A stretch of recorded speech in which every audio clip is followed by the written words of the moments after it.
Bom dia, nós somos a equipe Europa, equipe 7, né, da sala 8, e hoje nós vamos estar falando sobre cinética. Bom, o que é a cinética dentro da química? Cinética é o ramo da química que estuda a velocidade das reações, ou seja, a velocidade que demora para uma reação acontecer, além também de estudar os fatores que influenciam essa velocidade. O primeiro fator que eu vou falar é a energia de ativação. O que é a energia de ativação? Energia de ativação é a energia mínima que é necessária para uma reação acontecer. E ela pode ser explicada, pois uma reação química não é nada mais ou menos que as moléculas dos reagentes colidindo. Porém, nem todas as colisões são eficazes. Elas precisam de uma energia para que a reação possa ocorrer. E essa energia é a chamada energia de ativação.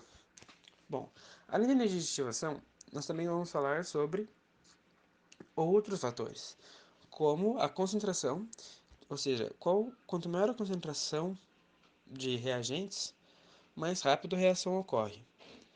E também vamos falar sobre a pressão, a temperatura e a superfície de contato, que vai ser falado mais para frente no trabalho, e também os, o fator da catálise. O que é esse fator? Assim, numa reação você pode ter um catalisador. Não são todas as reações que têm isso, porém algumas têm. E o que seria um catalisador? Seria alguma coisa que acelera a velocidade da reação, porém o catalisador em si não é influenciado pela reação, ou seja, sua massa e suas propriedades são mantidas a mesma. E, do mesmo jeito, tem o inibidor, que ele é basicamente o contrário do catalisador.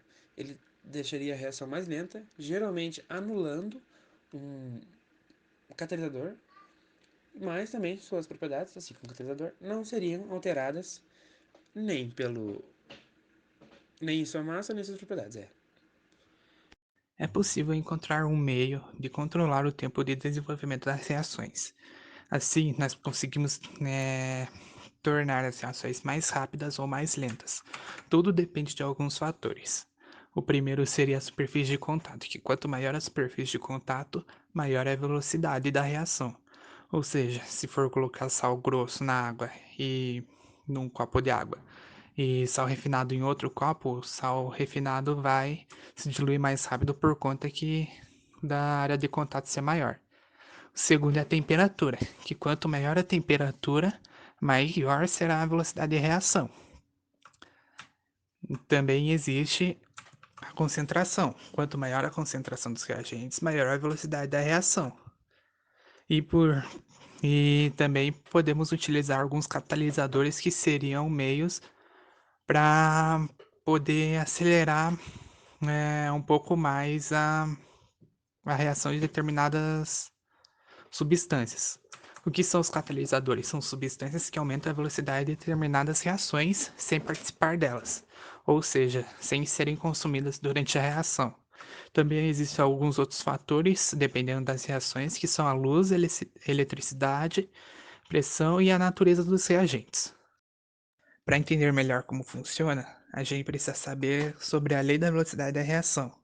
Assim, precisamos também saber que ela relaciona a rapidez de uma transformação química com as concentrações dos reagentes em quantidade de matéria, que seria mol por litro, podendo também ser utilizado como exemplo essa seguinte reação genérica. Digamos que nós aumentamos a concentração dos reagentes A e B. O que acontecerá com a velocidade da reação? Bem, como a quantidade de partículas dos reagentes irá aumentar no mesmo espaço, haverá mais choques efetivos entre elas, que resultarão no aumento da taxa de desenvolvimento da reação, que também significa que aumentará sua velocidade. Assim, nós podemos ver que a velocidade da reação é diretamente proporcional à concentração dos reagentes. Porém, isso também depende da temperatura.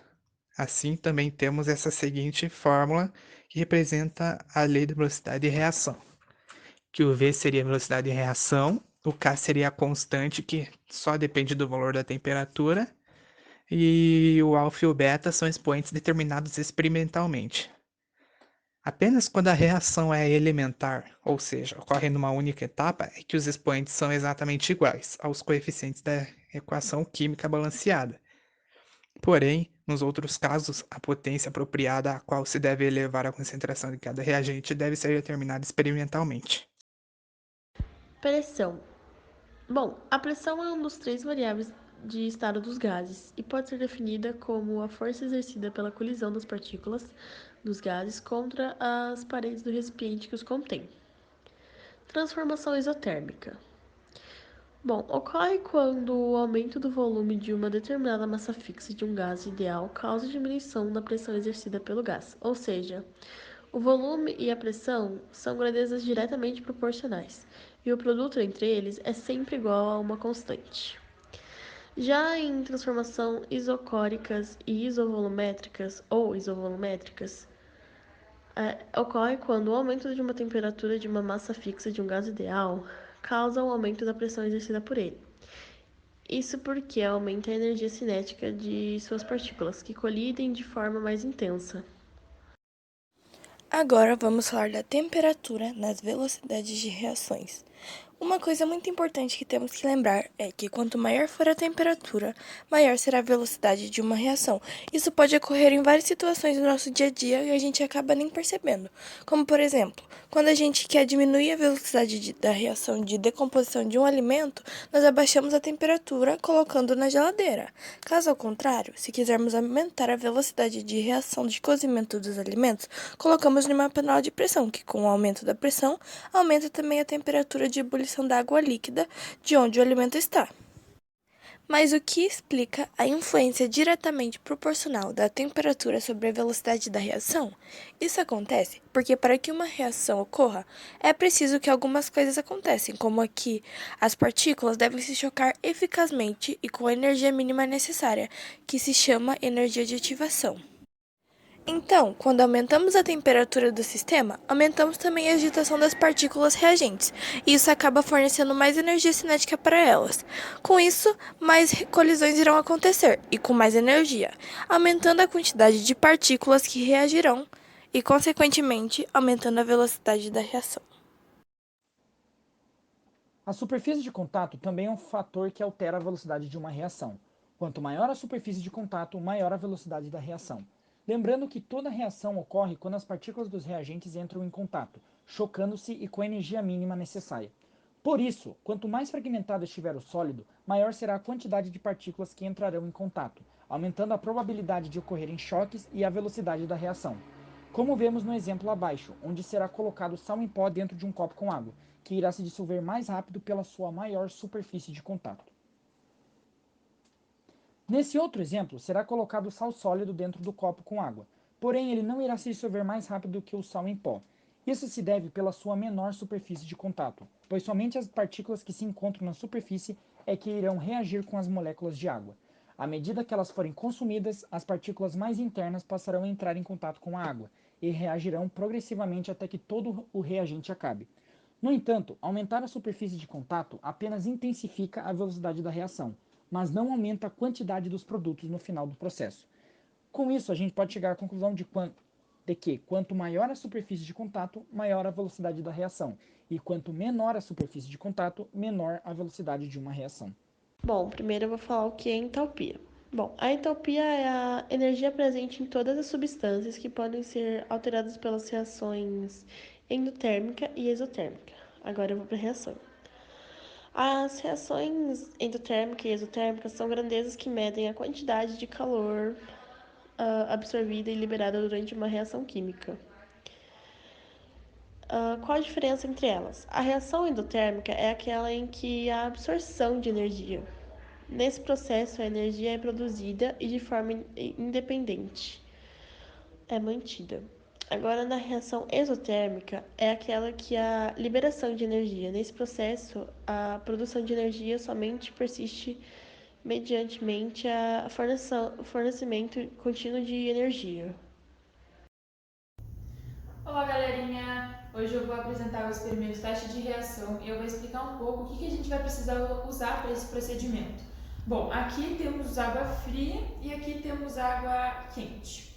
Bom, e o que nós vamos usar são 3 sorrisais e um estomazil em pó. Bom, vou começar aqui com esses 2 copos e vou colocar o sorrisal na água fria e o estomazil na água quente e vamos ver a reação. Bom, como vocês podem podem ver, onde eu coloquei o comprimido inteiro de sorrisal, a reação foi menor por causa da sua menor superfície de contato. E onde eu coloquei o pó do estomazil, a reação foi mais rápida pela sua maior superfície de contato. Agora eu vou colocar na água quente e na água fria os dois comprimidos de sorrisal. Bom, podemos explicar que o aumento na temperatura aumenta a energia cinética, aumentando as partículas dos reagentes e aumentando a quantidade de choques efetivos e a velocidade de reação. Quanto maior a temperatura, maior a velocidade de reação. Bom, esse aqui foi o meu experimento, o nosso experimento no caso da equipe 7. Espero que tenham gostado. Tchau, tchau! Resultados esperados: que a velocidade de reação seja mais rápida no copo que contenha água quente e no comprimido em pó que possui maior superfície.